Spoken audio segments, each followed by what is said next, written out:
Hi friends, welcome back to my channel. ఈరోజు తాటి ముంజలతో పాయసం ఎలా ప్రిపేర్ చేసుకోవాలో చూపిస్తాను. చాలా సింపుల్గా రెడీ అయిపోతుంది. మంచి డిజర్ట్ అనమాట, అద్భుతంగా ఉంటుంది ఇది.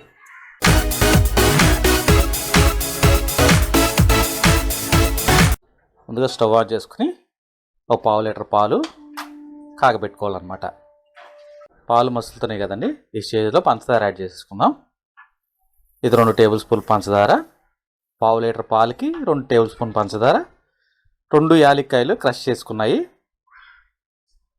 వేసేసుకుని ఒక్కసారి అలా కలిపేసుకున్న తర్వాత ఒక 2 సెకండ్లు కాగిన తర్వాత స్టవ్ ఆఫ్ చేసేసి ఈ పాలని చల్లారబెట్టుకుందాం.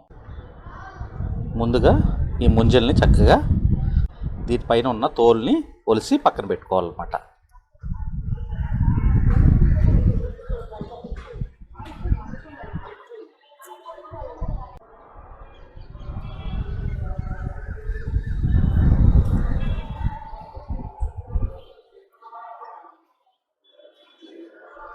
ఈ విధంగా ఒలిసేసి పక్కన పెట్టుకోవాలి. ఈ విధంగా ఒలిసి పెట్టుకుని వీటిని చిన్న చిన్న పీసుల కింద కట్ చేసుకోవాలన్నమాట.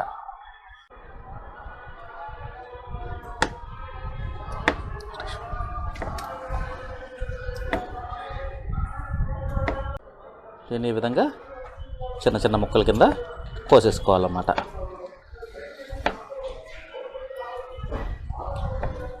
ఇది మన బాడీకి చలువ చేస్తుంది అనమాట, ఇది తింటే ఎక్కువగా. అందుకే వేసవికాలంలో సీజనల్గా దొరికే ఈ ఐస్ యాపిల్ని, తాటి ముంజల్ని కంపల్సరీ మన ఆహారంలో తీసుకోవాలన్నమాట.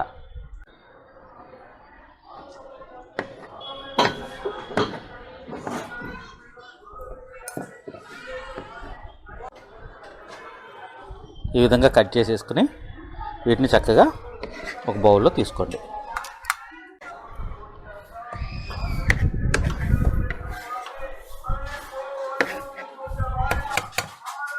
చూడండి,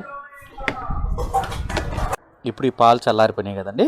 ఈ పాలలో మనం కట్ చేసి పెట్టుకున్న ఈ ముంజి ముక్కల్ని వేసేసుకోవాలన్నమాట. చాలా సింపుల్, చాలా హెల్తీ అనమాట. బాడీకి చలువ చేస్తుంది అనమాట ఇది తీసుకోవడం వల్ల. ఇందులో ఏమన్నా మీరు డ్రై ఫ్రూట్స్ ఉంటే వేసుకోవచ్చు. మా దగ్గర కాజు బాదం పౌడర్ ఉంది, ఆ పౌడర్ వేసుకున్నాం. ఇది చాలా బాగుంటుంది అనమాట. తాటి ముంజల పాయసం అనమాట. ఇది చాలా సింపుల్గా రెడీ అయిపోతుంది. మంచి డిజర్ట్ అనమాట, అద్భుతంగా ఉంటుంది ఇది.